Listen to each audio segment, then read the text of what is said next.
Hello, everybody, and welcome to another edition of Hit the Pacecar. A little bit different this week. Unfortunately, we are missing Cory here today, but I am here as I am every week. Trackside Larry. Also, a little bit late. A lot of you know that we went to Las Vegas Motor Speedway this past weekend, so it's been kind of difficult to find time to do this over the last couple of days. But we found a little bit of time for at least me and Tyler to get this done here today. And we should be back on our normal schedule next week post Darlington. But as every week, I am joined by Tyler. Tyler, how are we doing today?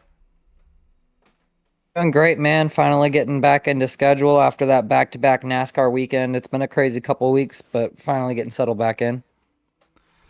Yeah, I like going to all the races, but when it comes to us doing the show or me making content and having like a job and making money, it makes it very, very, very, very difficult. But I am looking forward to my next trip at San Diego. I'm excited to go to San Diego here in a couple of months. That'll be the next time I'll be going to a race. And I still want to make Chicagoland happen. I know me and Tyler want to make that happen, but we'll see about that. That's more for a later time to discuss. But we do have some topics to discuss here today. We will start with a couple of news stories that we've had over the last couple of days, and I'd say the biggest news story we've had over the last couple of days is the Daniel Dye suspension. And I don't know exactly what to make of this. I don't know exactly how long his suspension is gonna go on for. It said permanently suspended. Some people were saying. I don't necessarily believe that. He's gonna have to go through sensitivity training, and usually these things go pretty quickly when it comes to the sensitivity training. Some of you may remember what happened with Noah Gragson. He was only out for a couple of weeks, and he was able to come back not too long after his social media incident. And Daniel Dye had another social media incident. I'd say probably a poor choice of words, probably a big mistake. Do I necessarily think it's the punishment that fits the crime? I don't necessarily agree with what he did, but I don't think the punishment necessarily deserves the crime. He might even lose his job over this. I'm not exactly sure, but this all comes with modern times, I think. I don't think there was any offense, in my opinion, meant on Daniel Day's part. He was making a joke and just making fun. And it sounded like maybe even Malukas rubbed him the wrong way. Not necessarily trying to defend Daniel Dye, just saying, I don't think there was any offense there. I don't think he is a homophobic. I wouldn't say he's a homophobe or anything like that, in my opinion. Maybe he is. That's just my opinion. It's kind of a difficult subject to tiptoe along for sure in this modern age.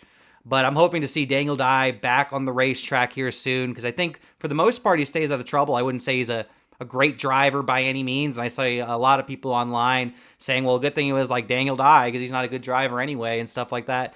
And I would say that Daniel Dye necessarily isn't a great driver, but he isn't a bad driver either. And he always tends to keep his race cars clean, and that means a lot for different race teams. But I want to get Tyler's thoughts on this subject, because I think there's been a lot of differing opinions on this. And I think the people that are against Daniel Dye, against what Daniel Dye said 100%, and feel like he should be suspended, maybe even expelled from NASCAR essentially, are very, very, very loud about it. But I want to get Tyler's opinion on this. Tyler, how do we feel about this whole Daniel Dye situation, him going on the live stream and opening up card packs and essentially making fun of David Malukas's voice? What do you think about all that? I mean, it was a bad joke taken too far at the wrong time. Yeah, that's Man what I should would have say. left the joke between him and his friends, and that's what it should have been, unfortunately, because it was just a joke. It's no different than Blaney making fun of Danica back in the day when Danica was screaming, I think it was Denny.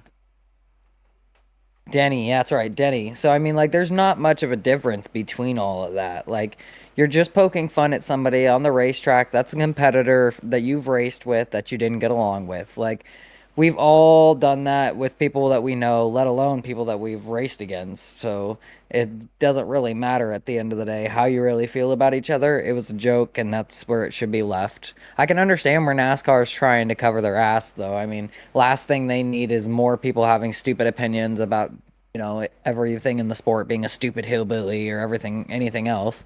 We have a hard enough time defending ourselves with that crap. So I can see where NASCAR is quick to be like, no, we punished him, but at the same time, it's a joke. Like, let's be real, people. Let's calm down a little bit.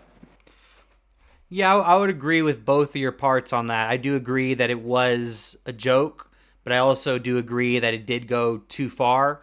Because maybe if he did the voice or made fun of it for like 5 or 10 seconds, I think people would have been like, oh, okay, that's whatever. But there's that whole minute and a half clip that's gone pretty viral, I would say, where he's doing it. And there's other clips as well. So it seems like he might have been, like, in total throughout that card opening stream, maybe he was making fun of David Malukas for 4 minutes, maybe 5 minutes. Like I said, I would agree that's probably going too far with the joke. But like I said, this is a very difficult subject to tiptoe around because of the modern times. I think we were talking about it in the group chat that if this happened 10, 15 years ago, I don't think anybody would have thought anything of it. Like back in the day, people used to make fun of Jeff Gordon because of him driving his rainbow car, you know? Dale Earnhardt, I've heard him say that Jeff Gordon's like a pansy and stuff like that. So it's like, I don't, I don't really know what to make of this, for real. I think it's just part of modern social media and cancel culture and all that stuff. Like I said, I don't agree at all with what Dangle Dye did. I do not one bit agree with what Dangle Dye did. And to do that on a live stream, I think is very silly. And I don't know if you noticed, Tyler, the guy that's sitting right next to him is the future of the sport, Brent Cruz. And luckily, Brent Cruz didn't really take part in this because that would have, whew, that would have made it even worse, you know. But like I said, I I don't agree. I What think were you about that's to what say? made it weird that so I think that's what made it weird that he goes on about it for so long because he's really just doing it in himself. He's not really getting any feedback. Nobody's really like Yeah. feeding him into it. He's just going off. No, that's why I kind of said earlier. It felt like because he had a conversation with David Malukas at Phoenix, and it sounded like David Malukas really kind of pissed him off a little bit or upset him in some sort of way. I guess I don't know exactly what was said, but he grinded his gears the wrong way. I would say it sounds like, but that's no excuse. Like I said, I don't agree with what Dangle Dye did.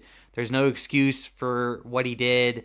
But with the way modern times are and modern social media is, you just got to watch what you say 24/7. And that's one of the reasons why we don't really see drivers out and about or celebrities out and about doing stuff because everybody got a cell phone. Everybody can post anything anywhere at any time. And the funny thing about this is a lot of these people that are getting upset about Daniel Dye saying this are Larson fans, you know?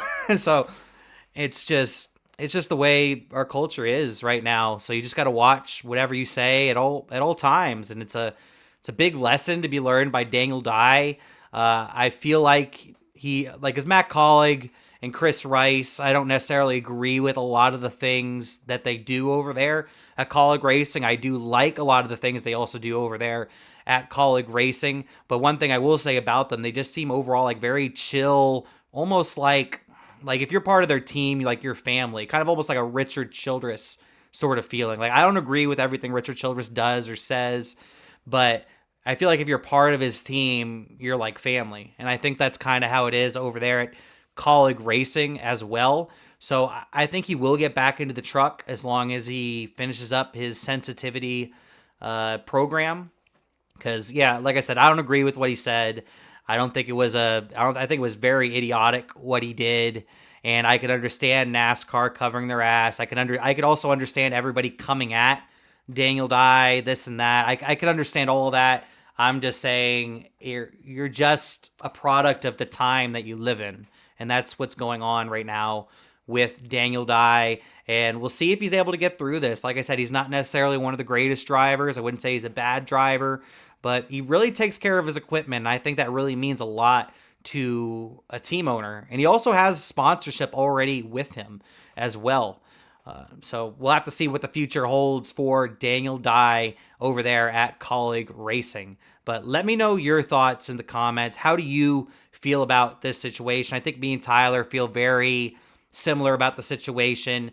We think Daniel Dye just took this joke way too far. Wrong place, wrong time, on camera. Really idiotic move for sure. We don't necessarily agree with all the backlash coming from it, I guess you could say. But let us know your thoughts in the comments. All right. And that leads us on to our next topic, which is kind of becoming a weekly topic, which is very upsetting for me. Me being I would say I'm an Alex Bowman fan. I really like Bowman, the showman. He's probably my favorite Hendrick Motorsports driver at the moment. I'm a fan of him. The Pacecar boys of Tyler and Cory, I wouldn't say hate them, but definitely don't like them like I do. But this is tough. This is tough to see Tyler. Alex Bowman, and I said it last week. I heard that there was rumors and rumblings that he was going to potentially be out until April, and it turns out that those rumors and rumblings turned out to be true.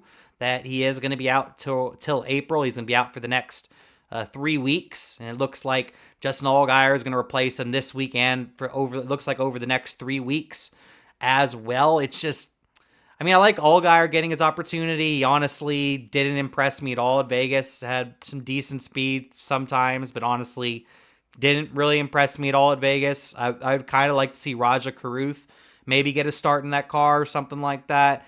But I just ultimately just feel really bad for Alex Bowman. And I think I mentioned this a little bit last week.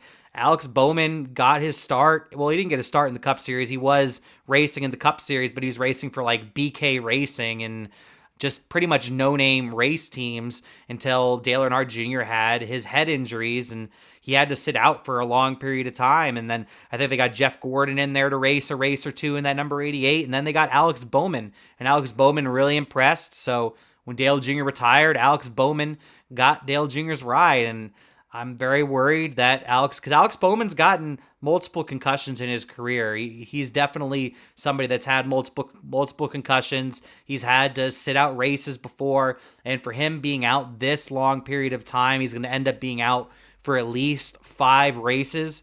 When it's all said and done, it just really worries me that this could be the end of not just Alex Bowman at Hendrick, but just Alex Bowman in general as a NASCAR Cup Series driver. And that's very upsetting to me. I think the kid has a lot of talent. I think he's capable of winning many more Cup Series races. I don't think he's going to be a Cup Series champion or anything like that, but I think he's capable of winning 5 or 10 or maybe even more Cup Series races depending on where he is at what time. And it's very upsetting to see. We don't know if his career is coming to an end, but I'm beginning to think this might be his last year, whether he comes back or not, with just how severe this injury is and with his history. But Tyler, what are your thoughts on this whole Alex Bowman situation? It looks like Allgaier, your boy, is going to actually replace him for the next 3 weeks. I'm excited for Justin to be in the car. I know Vegas was rough. He had a couple speeding penalties on pit road that set him back. I mean, just overall car handling wasn't set up for him to the degree he'd like. So it was a rough weekend for sure, but I think he'll do much better at the upcoming tracks, especially Darlington. I feel bad for Alex. This has been coming, and unfortunately, this is only accelerating his departure from Hendrick. So when he got this injury and he went out, I believe he was last in points anyway. So it wasn't a good sign for him. Last thing I want to see a driver go out hurt. Nobody wants to see somebody go out while they're down, but at the same time, that 48 is a prestigious number and a prestigious car that is wanted by very, very, pretty much everybody in that field wants to be in that car. So, and unfortunately for him, the time seems like it's coming near.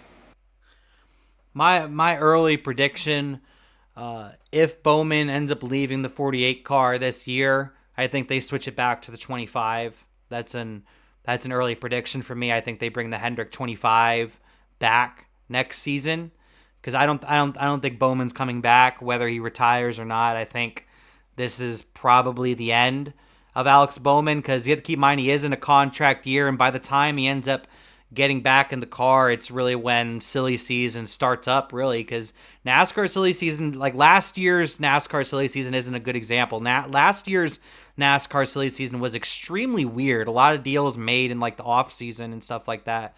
But a lot of these deals are usually made in the summertime. They're usually made in like June or July or August at latest. That's usually when these deals for the next season end up being able to come together. And by the time he gets back in the car, it's going to be April, and he's going to only have a couple of weeks, maybe 6 or 7 weeks, to really impress Rick Hendrick to keep his ride. And then there's always going to be that looming thing over where it's like, what if he gets hurt again? And then he's probably not going to come back. And it's really upsetting. I'm worried for Bowman. I think the kid is really smart. I think he has a great personality. I'm calling him a kid, but he's pretty much the same age as me. But I just really want to see the guy succeed, and potentially have him go out like this, I think is really depressing and really sad, because we've seen multiple drivers over the years end their careers due to injury, like Dale Earnhardt Jr. Like he's one of the big ones that come to mind. You got Kurt Busch. That's a big one that comes to mind as well. Jerry Nadeau back in the day. He's another one that comes to mind. Casey Kane, with all his conditions, that comes to mind. The guy that lives in infamy, Brian Vickers. That's another driver that comes to mind. A lot of great drivers that ended up having to retire early due to like injuries or just certain conditions that they had or illnesses. And you just hate to see it. You hate to see it, especially a driver that I think is in his prime right now. And it's just really unfortunate. But let me know your thoughts in the comments. How do you feel about Alex Bowman being out for the next 3 weeks? What do you think this means for the future of Alex Bowman? And how do you feel about Justin Allgaier being able to race the number 48 for a couple more races?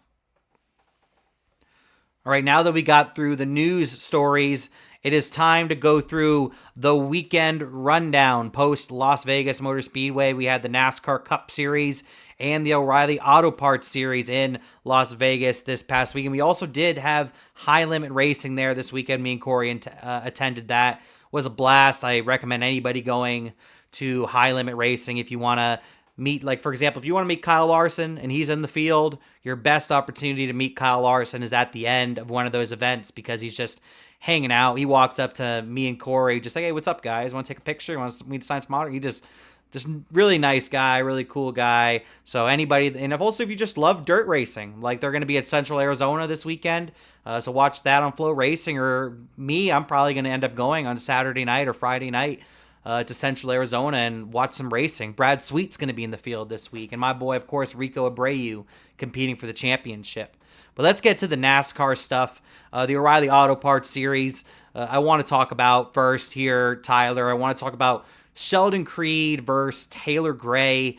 And I think there's some people on social media that made this into a bigger deal than I think it ultimately was.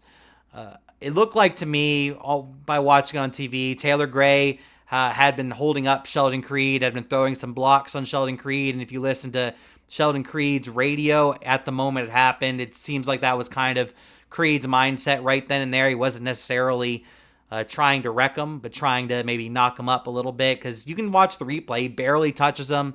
Sheldon, though, is 120% at fault. It is Sheldon Creed's fault that he wrecked Taylor Gray into the wall. And then he owned up to it like a man on pit road. He said, that's probably my bad. He probably owes me one, and I probably deserve it.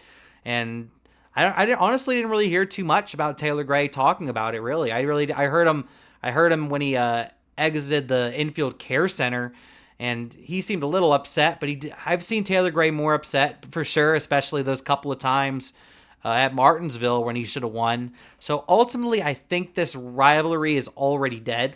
I think it's already died out. I don't really expect to see anything come from it, but maybe we do. A track like Darlington, we have Martinsville coming up.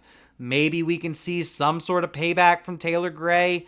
I would expect not to see anything reciprocated to Sheldon Creed, where he pays him back for paying him back, because Sheldon Creed just isn't really that type of driver the way I look at it. But I want to get Tyler's opinion on this, because I might be too close to the fire being a Sheldon Creed fan. But Tyler, how did you feel about the whole Sheldon Creed versus Taylor Gray? I really don't think there's a rivalry here, personally. I mean, Sheldon 100% washed him. Like, there was no ifs, ands, or buts. But like Sheldon said on the radio, you can only block so many times before something's going to happen. So, it was definitely a racing incident. It was definitely kept on the track, but I don't think Taylor's the type of person that's actually going to say anything. I feel like he's going to have himself another racing incident on the track and it'll go from there and it'll be over. Creed's not going to continue to hunt him down. Creed already said it was my fault. I probably have one coming and it'll be the end of that. That's just both them boys ain't like going to chase each other down endlessly or none of that. They're just Well, let us know your thoughts in the comments. How did you feel about Sheldon Creed versus Taylor Gray? I personally don't really think there is a rivalry here. Maybe we'll see something come from it. Maybe we won't. I really don't expect anything. It sounds like Tyler kind of feels in a very similar fashion. But let me know your thoughts in the comments. All right, this has us move on to our winner, Kyle Larson, who looked like he could have ended up dominating the whole weekend. He won the high limit season opener on Thursday. He ended up winning the O'Reilly Series race on Saturday, was competing for a top spot in the Cup Series race at Las Vegas Motor Speedway as well.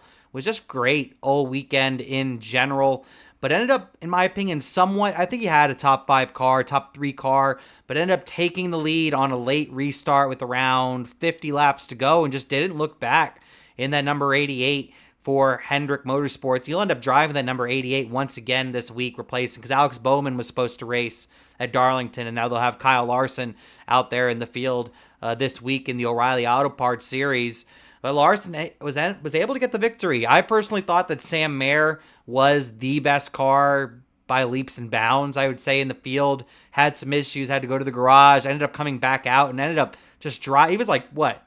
Like 9 laps down or 8 laps down or something like that. And he was like flying through the field. It was insane watching Sam Mayer, even though he had nothing to. I think he's just having fun out there. I think he just wanted to prove to everybody, hey, I got the best car. Even though I'm not winning this race, I can still pass everybody. And Sam Mayer, I think Sam Mayer probably would have won that race if he didn't have his issues. But Kyle Larson did get the victory, and the Cup guy comes into the field and wins once again. Wins this week for the O'Reilly Series this time, and it was Kyle Larson. Overall, I thought it was a really good race that we had at Las Vegas. I feel like Las Vegas always puts on a good show for the O'Reilly Series. I think Cup Series is a little bit more hit and miss. But I think the O'Reilly Series usually puts on a good show, and the Truck Series isn't there at all this year, and they always put on a good show. And I'll probably rant about that for most of the rest of the season.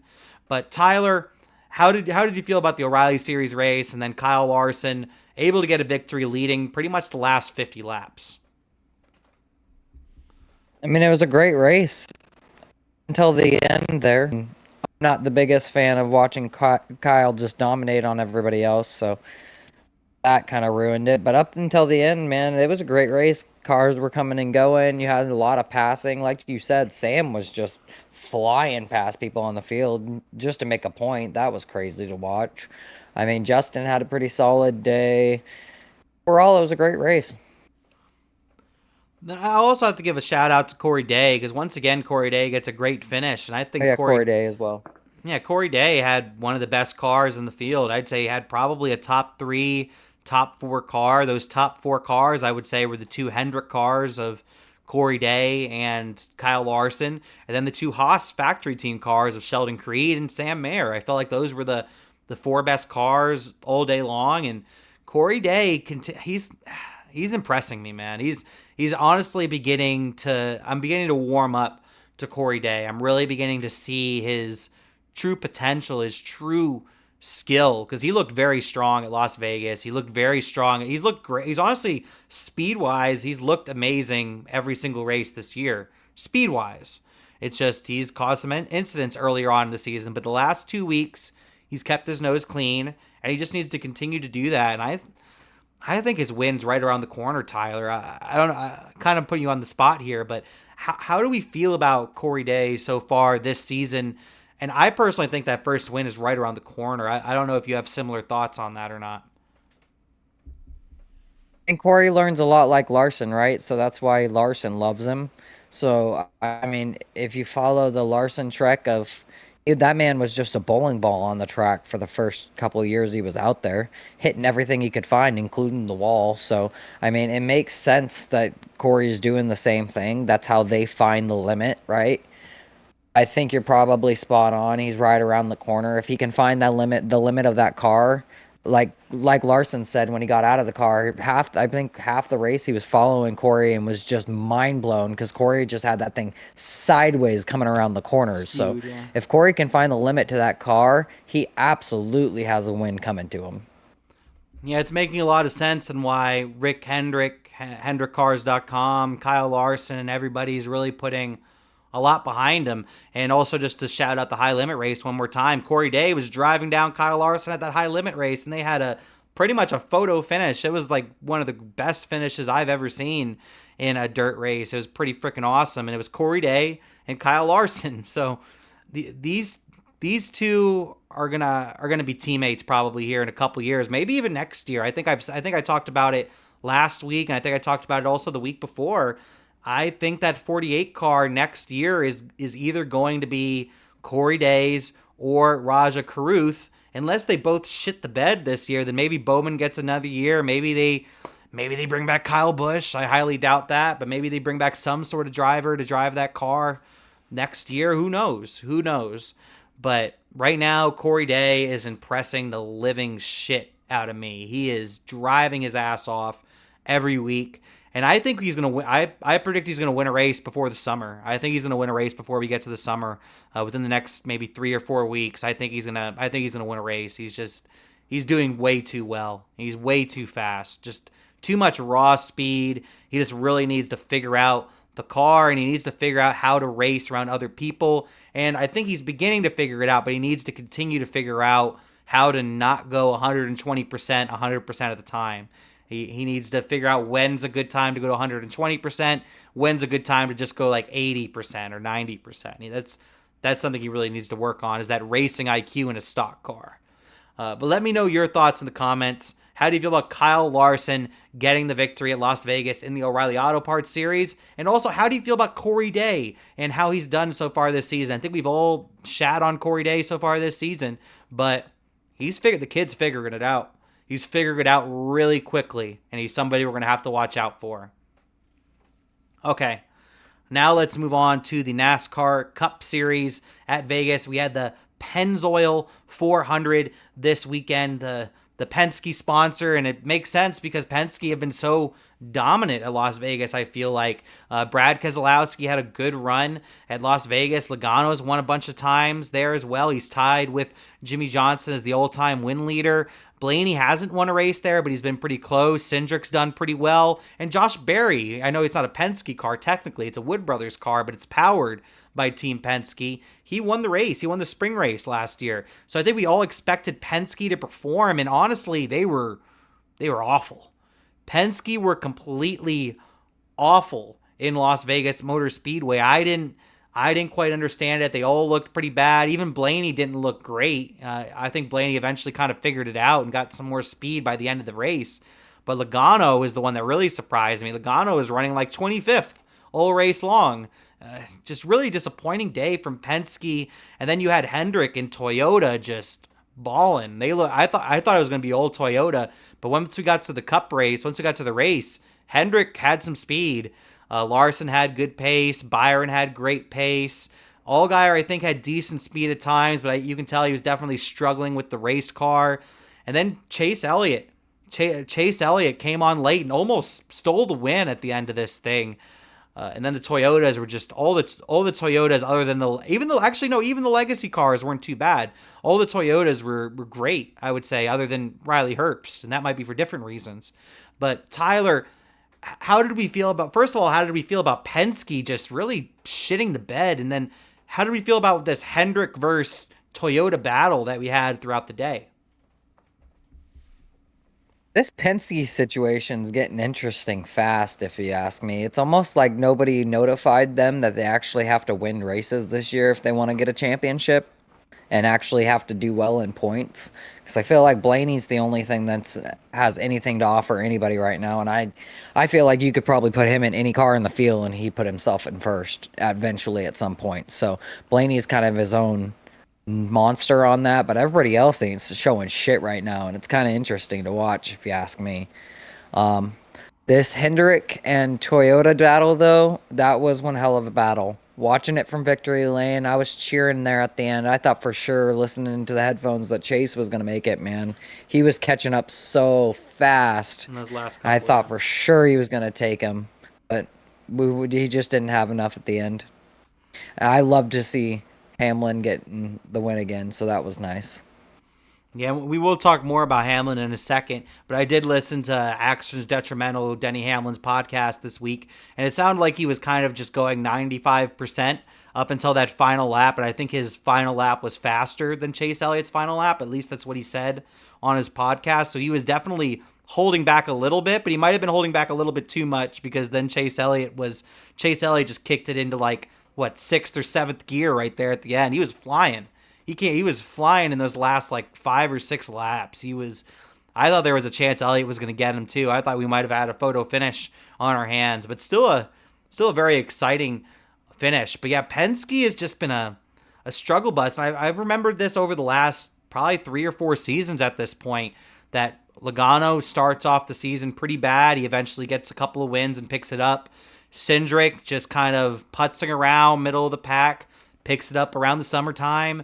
And then Ryan Blaney, he's pretty consistent all year, runs top 10, top 15 pretty much every week. And then the second half of the year, he's running top 5, top 10 pretty much every week. They seem like a second half of the season race team. It's interesting to say. And while you were talking, I did have a little bit of a brain blast because I haven't listened to Door Bumper Clear this week, but I think they mentioned on Door Bumper Clear this week that I read it on X that Blaney's in a contract year. Wouldn't it be crazy if Ryan Blaney ended up driving the number 48? Wouldn't that be crazy? I think he's Oh my outperformed. God, I'd lose my mind. I think that would be nuts. If Blaney, I think Blaney, if that's on the table for Ryan Blaney, he should take it. He should definitely take it because Penske is not. I don't think Penske's quite up to Hendrick's standard when it comes just overall. I think there's certain tracks that Penske are way better than Hendrick at, but you can tell that Penske are just a little bit off compared, and it's been like this the last couple of seasons. They figure it out in the second half of the year for the most part, but even someone like Logano is either gonna win the race, finish top 3, or he's gonna finish 20th or 25th. That's kind of been Logano's MO over the last couple of seasons. Cindric's kind of a mid-packer. And Logano is a hell of a driver, and I think Cindric's also a really good driver as well. And the fact that they're running that tells me that Blaney might be getting held back a little bit by Penske.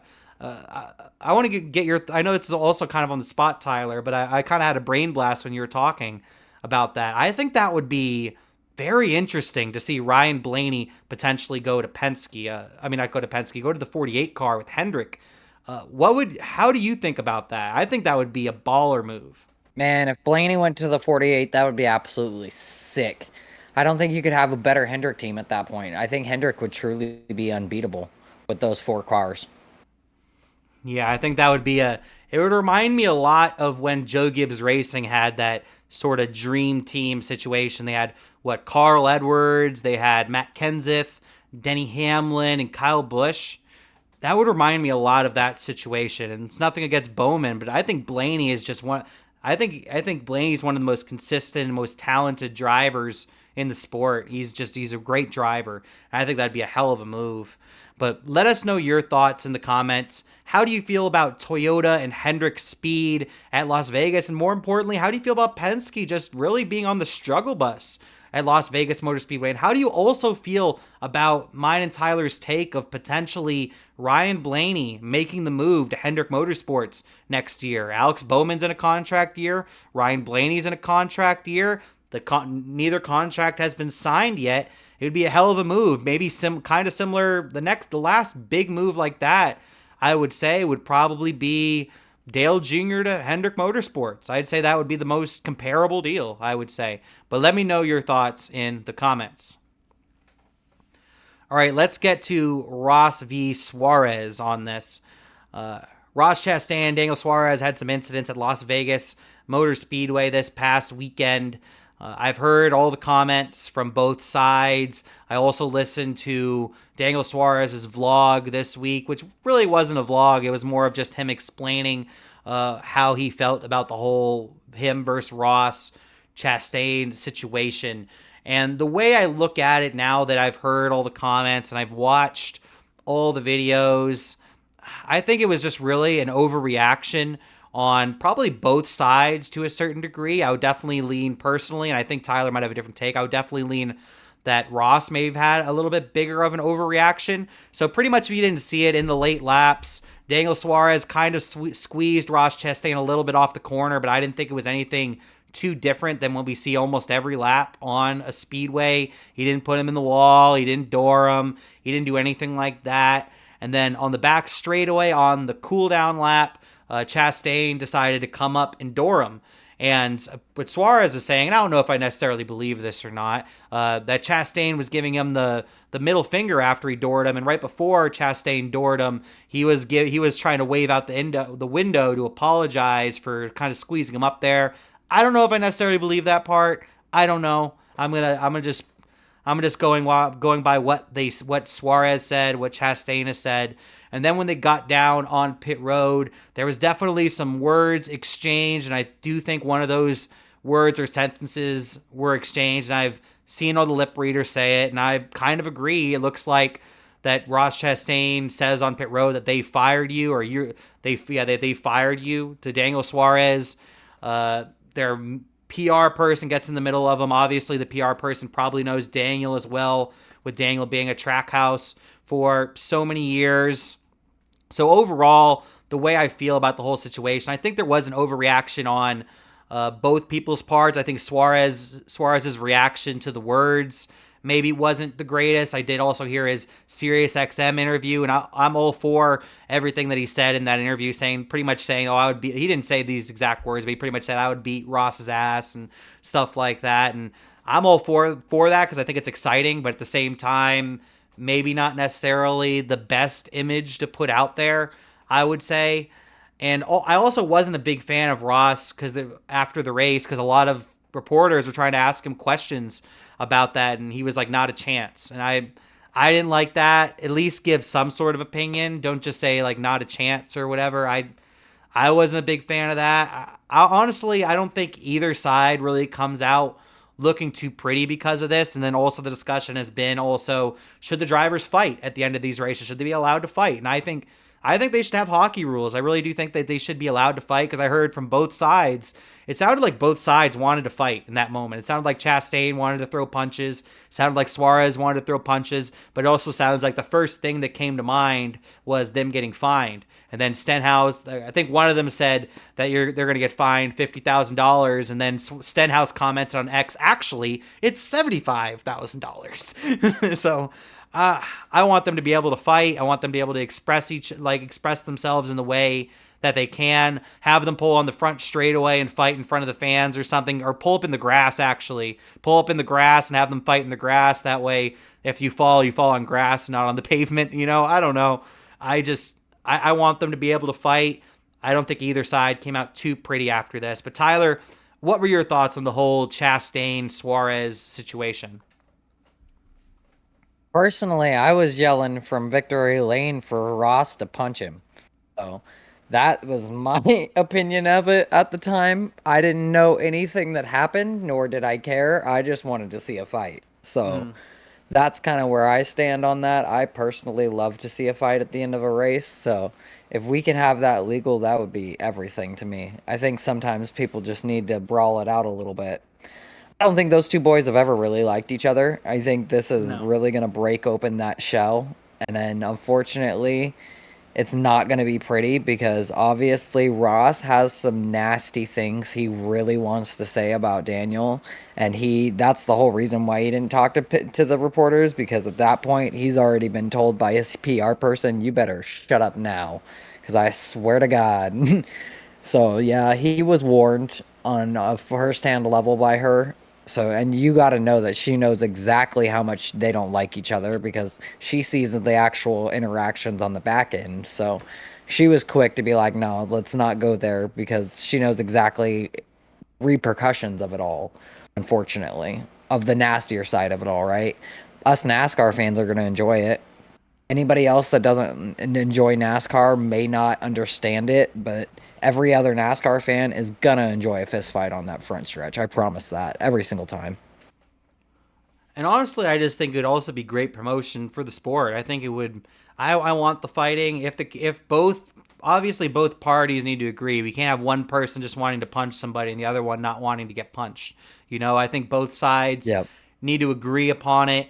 Like there needs to be some sort of way. Like with hockey, they throw off their gloves, and that's how they show they're ready to fight. And they want to throw hands. Maybe something like that. They throw off their racing gloves or something like that, or Throw they your like helmet down and you know.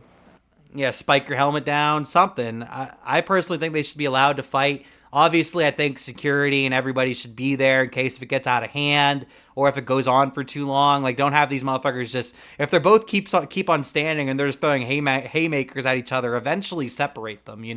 Don't have them fight for any more than like 20 seconds. I would say like don't have this long fight. We don't need one of our drivers necessarily getting hurt.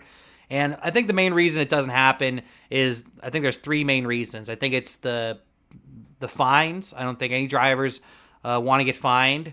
I think another reason is I compared to other sports are full contact sports, so these drivers aren't necessarily used to getting major like bodily contact unless they're wrecking a lot, which maybe they are at that point if they're wrecking a lot. Ryan Preece would be ready probably, you know. But I think that would be another reason, I would say. I'm forgetting the third reason right now. Give me a second. I'm forgetting the third reason. I had it in my head, and it fell out of my head. What was it? Oh, yeah.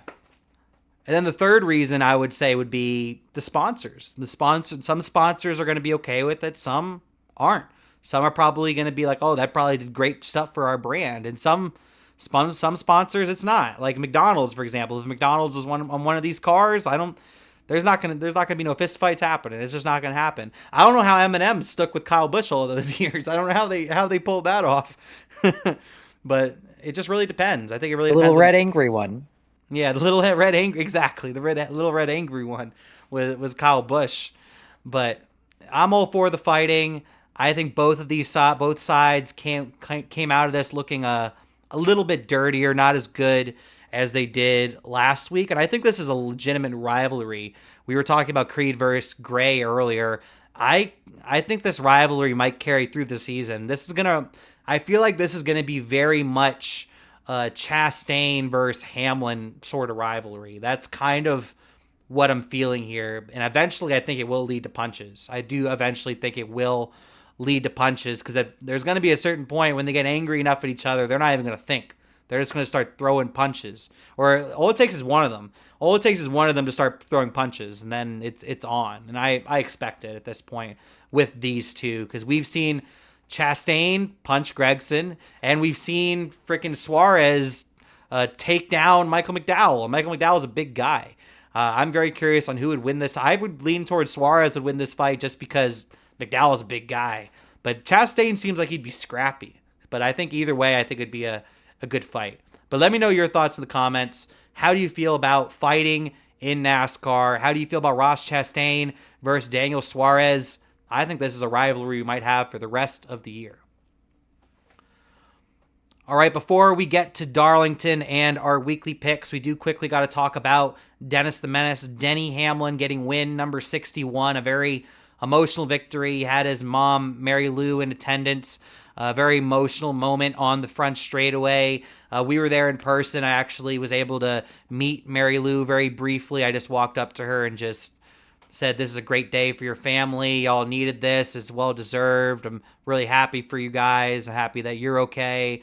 And she was just walking around outside, not even in Victory Lane. She was like walking outside of Victory Lane with the checkered flag, just talking to a couple of fans. She was trying to get like these people that were up on the top balcony above Victory Lane to get their Denny Hamlin flag signed, and they were like, no, we already got our flag signed actually, but thank you. They were trying, like she was very sweet, really good moment. All three of his kids were there. His young son, his fresh, pretty newborn son. His two young daughters were both there riding in the car. That was very cool as well. Very emotional, cool victory for Denny Hamlin. Denny Hamlin also stuck around for a good amount of time afterwards, more than he was supposed to, signing autographs and stuff like that. I was trying to get a quick video of it.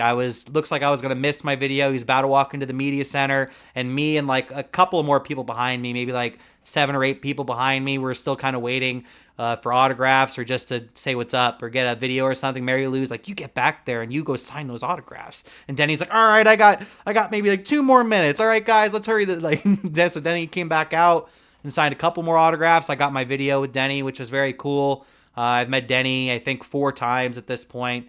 Great guy, nice guy, and just honestly, and I don't think he's a villain anymore, Tyler. I heard a lot of cheers. I don't think I heard any boos for Denny. Did you hear any boos? What did you think about Denny Hamlin's victory? And do you think he's turned the corner and he's no longer wearing the black hat? I don't know if he's turned the corner. Oh, you got a He's hat. not wearing the black hat for. I did get a hat in Victory Lane. I didn't know that. Hey. I did get a Victory Lane hat. I got Taylor's signature, his daughter, and Denny's signature, and a whole bunch of confetti. Didn't you talk with Jordan, his fiance, for a little bit as well? I did. So I personally could not stand, or thought I could not stand, Denny Hamlin. And then we were there for Win 60 last year. And Denny, at the end of that race, stuck around and signed for everybody, just like he did this race. But he was all by himself. So he was kind of still reserved. He wasn't as happy. He was still kind of like the black hat man, I guess you could say. Yeah. When we seen him this weekend, man, we seen a whole different guy. His kids, wow, he has an awesome family.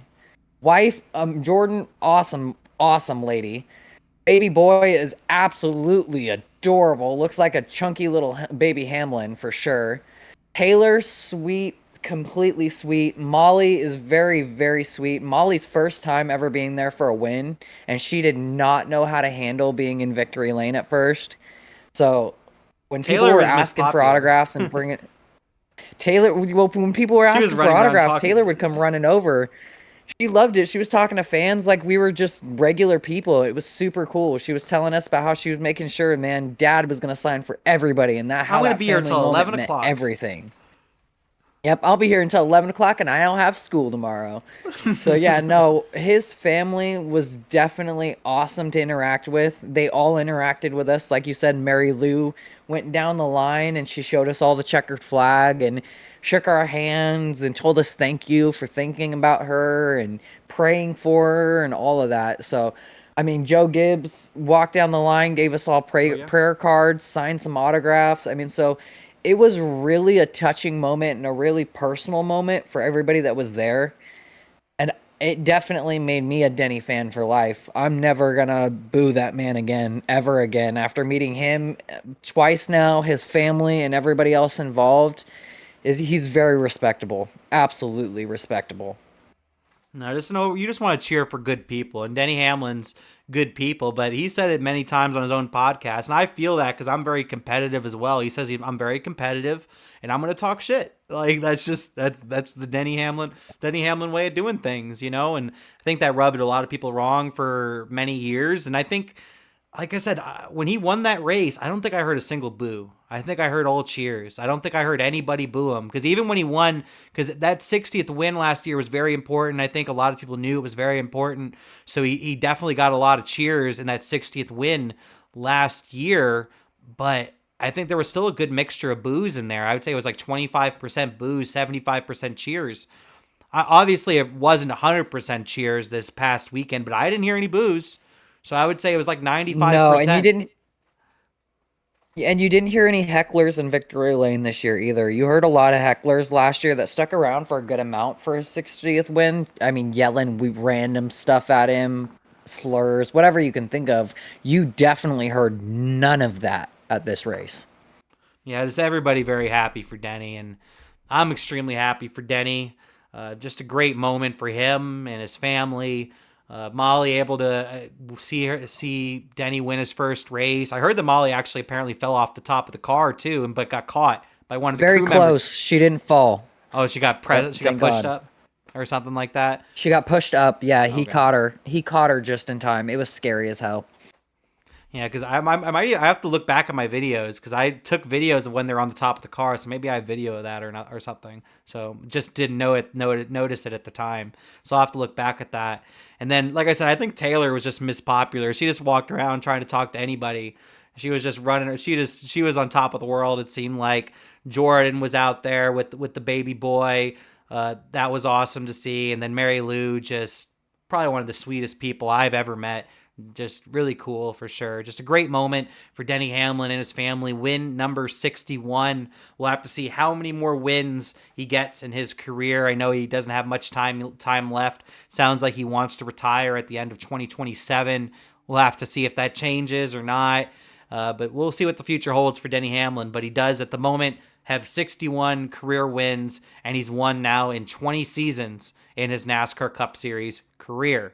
But let me know your thoughts in the comments. How did you feel about Denny Hamlin's emotional 61st victory? All right, before we go through our weekly picks and all that, I thought I'd quickly go through the weekend schedule and the weekend facts for Darlington Raceway. So let's start with the weekend schedule that we have for Darlington Raceway this weekend. We do have the Truck Series on Friday night. We have the Craftsman Truck Series practice and qualifying starting at 3:30, and then at 7:30 we do have the Buckle Up South Carolina 200 on Fox Sports 1. And then on Saturday, starting at noon, we have O'Reilly Series practice, immediately followed by O'Reilly Series qualifying on the CW app. At 2:30, we have Cup Series practice on Prime Video, immediately followed by Cup Series qualifying, also on Prime Video. And then at 5:30 p.m., we have the Sports Clips, Haircuts, VFW, Help a Hero 200 on the CW. That is a complete mouthful. And that will be on the CW at 5:30 p.m. And then on Sunday, we will have the Goodyear 400 on Fox Sports 1. And that is a typo if you are watching on the video. The date is not updated on that, and I do apologize. Let's move on to the weekend facts. It is the Goodyear 400 at Darlington Raceway. The stages end at lap 90, 185, and it's a 293 lap event. Of course, Darlington Raceway is located in Darlington, South Carolina. It's a 1.3 mile speedway. The track opened up back in 1950. This track is over 75 years old. The first Cup race happened on September 4th, 1950, won by the legendary Johnny Mantz.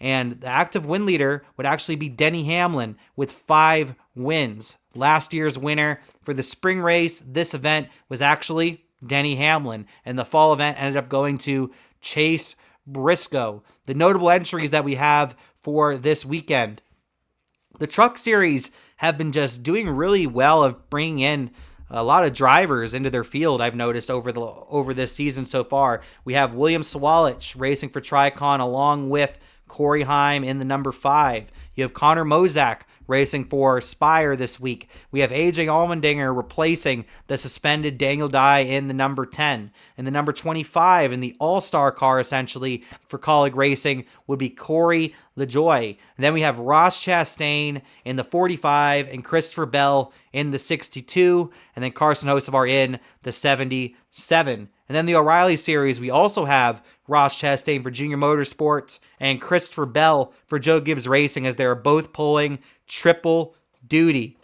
And then we have Kyle Larson replacing Alex Bowman, as he's still out with the vertigo issue. And then in the Cup Series, also replacing Alex Bowman with his vertigo issue would be Justin Allgaier in the number 48. And we also have Timmy Hill racing the number 66 this weekend. And then the way the weather looks this weekend. On Friday night for the Truck Series, it's probably going to be around mid-60s, maybe high 60s about when the race starts. It should be mostly sunny, partly cloudy. Looks like we're not going to get rain any of the 3 days. Looks like we're going to be dealing with a lot of sun all 3 days, and the temperatures just go slightly up each day. Saturday, around race time, it should be low 80s, high 70s. But then on Sunday, it looks like we're facing a pretty hot and humid day in Darlington could be very difficult for the race car drivers, as they're probably going to be in the mid to upper 80s around race start time.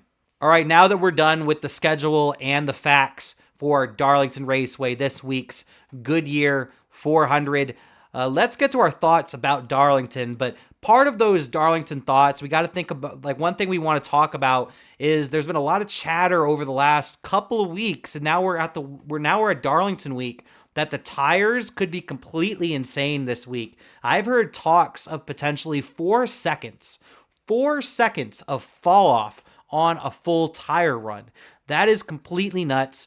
Goodyear is bringing 12 sets of tires for each of these teams this weekend.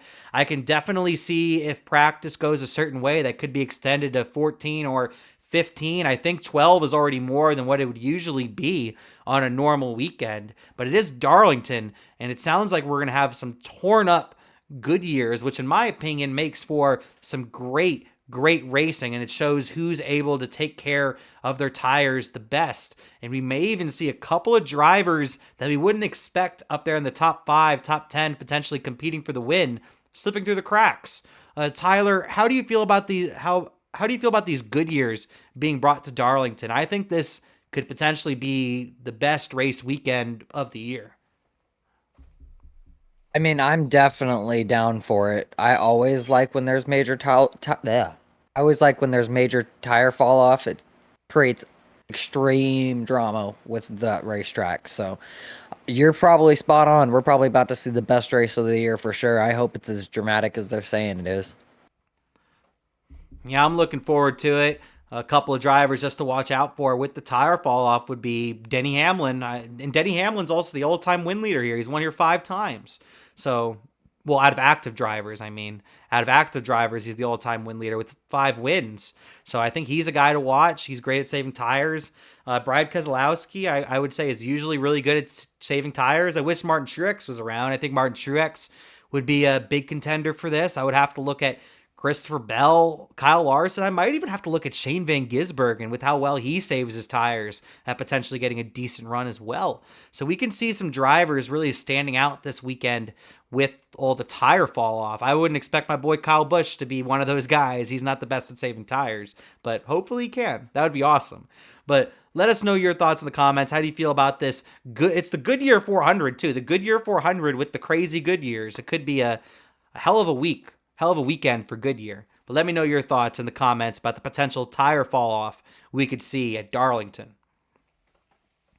All right, let's get to our main thoughts about Darlington and pretty much the loss of Throwback Weekend. It's not an official Throwback Weekend anymore this year, but there is still a couple of teams out there deciding to do throwbacks, which I appreciate it. There's a couple of decent throwbacks out there, but not very many. There's way more non-throwbacks compared to throwbacks this weekend. But overall, I just love Darlington. I went to Darlington for the Southern 500 last year. It is, in my opinion, the best racetrack I've been to, even though it's not necessarily the most modernized facility. It's not the most prettiest facility, but it puts on a phenomenal and very different product compared to any other NASCAR race. And when you're walking around Darlington Raceway, it feels like you're just part of history. It's like you're just surrounded by nostalgia and history. They've been racing here since 1950. They've been racing at Darlington Raceway. So I love Darlington Raceway. It puts on fantastic racing, very different racing. Also just depends on what you like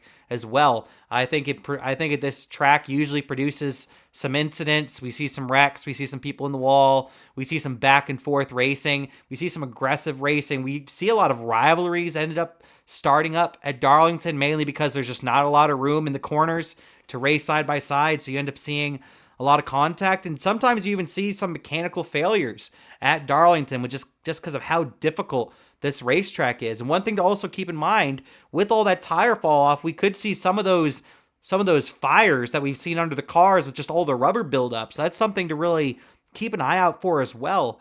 But Tyler, how do we feel about Throwback Weekend really not being a thing anymore, and how do we overall feel about Darlington Raceway? From what I understand, they're just trying to move it from like driver car throwbacks to actually driver throwbacks. So they're trying to focus it on more of the actual drivers that were in history than the car throwbacks because Yeah, things were getting a they little are. out of hand, I guess.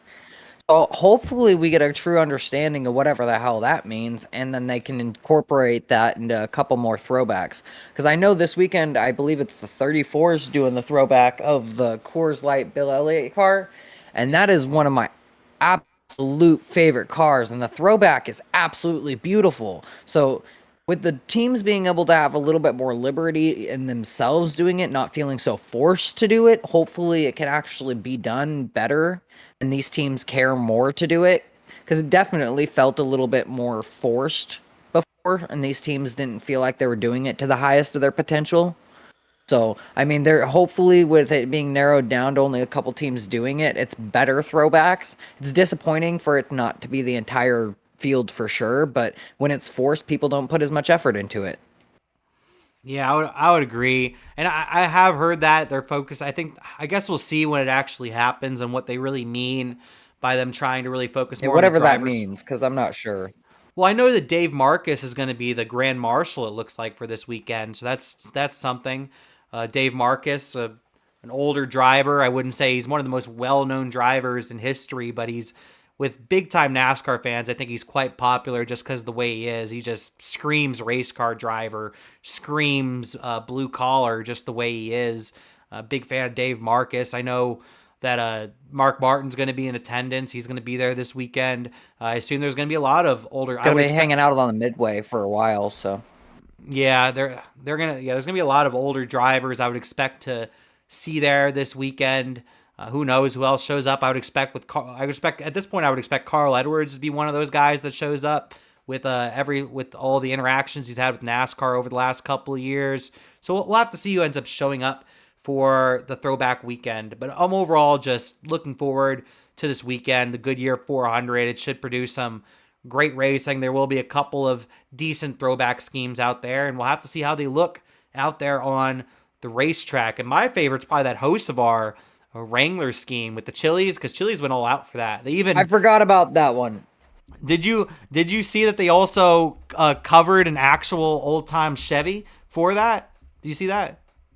They did, and it's going into his personal collection. He bought that car, and it's for his personal collection. Hocevar? Forgot about that. Yep. That's cool.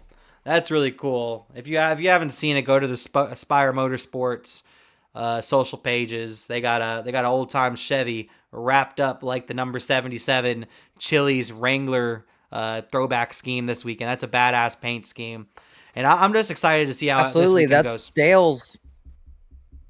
I say that's Dale Jr.'s favorite paint scheme of his dad's too, if everybody wants to remember that. Yeah, the old Wrangler paint scheme. I think it's from when he was in the number 2, not the number before he went to RCR. I think it's based off the number 2 and not the number 3, but I may be mistaken on that. I think it's It's based off the number. the year 1980. So yeah, it's the whatever car he was Yep. in 1980, the actual 1980 car. Yeah, that would be the number 2. That would be like right before he made the move over to Richard Childress Racing. And yeah, I'm looking forward to seeing that car on the racetrack. I'm looking forward to seeing some great racing, some tire fall off in Darlington, to see what old timey drivers end up showing up to the racetrack. Please be Ricky Rudd. Please be Ricky Rudd. Ricky Rudd needs to be there. But let me know your thoughts in the comments. How do you feel about Darlington Raceway? And how do you feel about Throwback Weekend really not being a thing anymore for paint schemes? Let me know in the comments. All right, before we get the weekly pick start, I'm going to try to call Cory and see if he answers. Do you think?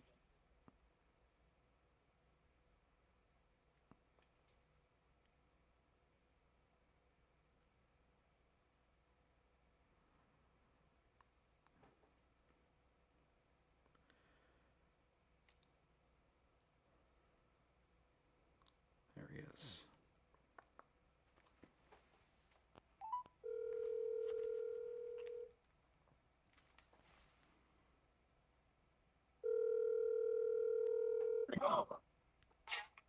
What's up?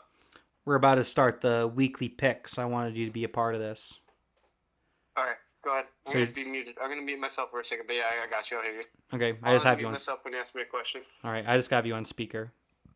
Cool. Sounds good. All right, now it's time for this week's weekly picks, and I have I do have Cory on the phone so he can make his weekly picks and also be a part of a potential Hail Mary bonus. So let's check out the standings coming in to Darlington week 5 of our first 8-pick series. We have Darlington, Martinsville, Bristol, and Kansas remaining on this series of 8 races. This past week, we all picked top 10 drivers. I ended up picking Chase Briscoe, who had himself a hell of a day. I personally think he could have won this race if he didn't get that speeding penalty early on in the event. He was really flying near the end of this race. He ended up driving up for an 8th place finish, which does give me the 1 bonus point for the top 10, but I did also finish last out of us 3, so I only get 1 point for that. So a total of only 2 points this week for myself, so I move up to 18 points and remain in last place, so I will have the first pick this week. The second pick will go to Cory, who picked his boy Kyle Larson, who ran pretty well all race long, ended up getting a top 10, finishing in the 7th position. So he gets the 1 point bonus for the top 10, plus a 2nd place finish out of us 3, giving him 2 points on top of that, giving him 3 points for the week. And then you had Tyler, who just had another great week. Tyler just continues to put on. He ended up getting the weekly win with Christopher Bell, ended up getting a top 5 as well with Christopher Bell, which moves him up to 22 points so far on the season. So Tyler has just been kicking. He's really continued where he left off. Has an average finish of 6.16. He just continues to do what he did last season and just finish anywhere in the top 10 he possibly can. I would also like to make a note as well. 6-12, there's been 18 races so far, and we have 12 top 10s. We have 12 top 10s in 18 races amongst all our picks, which is, I think, a pretty impressive way to start the season. But, and also, just to note, me and Tyler also still have our Hail Mary bonus. Cory did use his Hail Mary bonus in week 1 of the 8-pick series when he picked Carson Hocevar at Echo Park Speedway. So we're on to this week now. This week is Darlington Raceway. I get the first pick, and my pick this week, let me take down the board here. My pick this week is going to be a driver I don't think I picked all that many times last season, but this driver I think is very good at Darlington. Maybe I should have ended up saving Briscoe for this week, seeing how this past week went, but I had a big feeling about Briscoe, and I was right, but he got the speeding penalty. He got the speeding penalty, which really hurt me, but I will not obviously be taking Briscoe this week. I'm actually going to be taking the driver of the number 24 for Hendrick Motorsports, William Byron, Willie B. He is my pick to win the Goodyear 400, which leaves it to Cory now, who I have on speaker. Cory, who is your pick to win the Goodyear 400? The 2025 Southern 500 champion, Chase Briscoe. And I think that's a big brain pick. Y'all were saying last week, I think both of you said, is like, why didn't you just save Briscoe for Darlington? And I was like, I don't know. I got a feeling about him for Vegas. And Briscoe has been phenomenal at Darlington. He's been so good at Darlington. He won the Southern 500 last year. He won with Stuart Haas at Darlington as well. It seems to potentially be his best racetrack. So I think that's a big brain pick on Cory's part. So Cory decides to pick the driver of the number 19, Chase Briscoe, to win the Goodyear 400, which now leaves it to Tyler. Tyler, who is your pick to win the Goodyear 400? I mean, the man that's going to continue to be a menace, Dennis. Oh, wow. Denny Hamlin. Tyler has decided to pick the driver of the number 11 for Joe Gibbs Racing, Dennis the Menace, Denny Hamlin, to go back to back. And honestly, that's probably a big brain pick as well, with just how good he is at saving tires. And this is just a great racetrack for him overall. He's won here 5 times. Let's see if he could make it 6. So just to go over our primary picks one more time, I have decided to pick the driver of the number 24, William Byron. Cory has picked Chase Briscoe, the driver of the number 19 for Joe Gibbs Racing. And then Tyler also picks from Joe Gibbs Racing, picking the number 11 of Denny Hamlin. So now it's time to see if either me or Tyler decide to use our Hail Mary bonus, our tinfoil hat bonus, I like to call it. Tyler, are you going to use your Hail Mary bonus this week? I'm not. Tyler has said no to the Hail Mary bonus. Well, I'm going to take a shot at this. I'm going to take a Hail Mary bonus attempt here, and we'll see if I get denied. My Hail Mary bonus first pick is going to be the driver of the number 43, Erik Jones. Now I got to wait to see if Tyler or Cory deny. Cory, how do you feel about Erik Jones? Are you going to deny or approve that? Because he's won there before, I'm going to say denied. That's crazy. Wow, I've never denied either of you Same. before as I look at Tyler. You denied me last week. Oh, that's hilarious. Okay. I think I'm going to take another shot at this. I think I'm going to take another shot at this. This one's going to be from way downtown. Way downtown. I'm going to pick as my second attempt for Darlington, and if this gets denied, obviously I still have my Hail Mary bonus for the last couple of weeks, and Cory can't deny it. Tyler is the one that has to deny this because Cory has already denied my Hail Mary bonus. With all the tire fall off this week, I don't think it's too crazy. I'm going to pick Shane Van Gisbergen as my second pick for the Hail Mary bonus. Tyler, will you disapprove or approve of that? So if I approve, you can't do this again, right? No, I get to do whatever I want. Just how you can do whatever you want. That's how this works. Right, fine. You're not. You can do it. So I have been approved of my Hail It's gonna Mary wreck bonus. anyway. Wow, that's messed up. I thought you liked SVG. So that locks in I love our him, picks. but he's still not circle ready. So that locks in our picks. Our normal picks would be, just to go through it one more time. Cory has decided to pick Chase Briscoe to get his third win at Darlington, which would actually put him second in the active win leaders at Darlington. Tyler has decided to pick Denny Hamlin, which would be win number 6. I have decided to pick William Byron, and then I had 2 attempts at the Hail Mary bonus. First attempt got denied as I picked Erik Jones. The second attempt got approved as I picked Shane Van Gisbergen as my Hail Mary bonus for Darlington. I wasn't planning on picking Shane Van Gisbergen as a Hail Mary bonus, but just because of all the tire fall off, he's really good at that. And he's gotten better at ovals, so maybe he can get me a top 10 or a top 5 and get me a couple of extra points. We'll have to see. But let us know your thoughts in the comments. Who is your pick to win at Darlington Raceway? All right, and that will actually do it for this week's edition of Hit the Pace Car. Real happy that Cory was able to call in there at the very end to get in his weekly picks. And I got my first Hail Mary bonus pick in. We'll have to see how it works out for me. Hopefully it works out as well as it did for Cory when he picked Hocevar at Echo Park Speedway. But let us know your thoughts in the comments about everything we talked about today, whether it's Daniel Dye, Alex Bowman and his future, the O'Reilly series at Las Vegas, the Cup Series at Las Vegas, especially the Ross Chastain versus Daniel Suarez stuff, and let us know your picks for Darlington Raceway. But Tyler, do you have any last words for the people before we head on our way? And hold on to your seats. You're about to see some wild racing this weekend. Hopefully nobody catches too much fire. Yeah, we're definitely going to see some wild racing at Darlington Raceway this weekend. Everybody go tune in to Darlington this weekend. We got the racing on Fox Sports 1 in the Cup Series this weekend, and then also on the CW on Saturday, we will have the O'Reilly Auto Parts Series. But for now, I'm Trackside Larry. They're the Pace Car Boys, and we're saying peace.